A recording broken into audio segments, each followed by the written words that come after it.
Friday, we celebrated Groundhog's Day. Today's Monday, I know, we're a couple days away from it, but I always find Groundhog's Day interesting, that we let a cute little rodent predict our weather.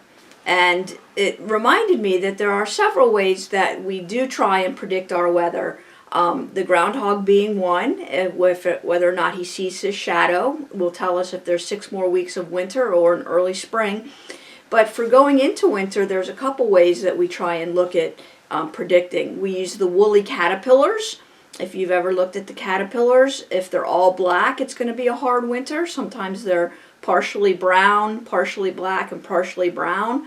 That means it's going to be an easy beginning, a hard middle, and an easy end. So we use those. We can also look at the deer. My granddad always told me to look at the deer, my pappy, and if they're darker in color than normal, than like just a brown, but they have like dark undertones to them, it's going to be a hard winter, because then they are able to absorb the sunlight more and keep warm. It means it's going to be a cold winter, not necessarily a lot of snow, but cold winter if the deer are darker. So there's lots of ways we can use the animals to help predict our weather.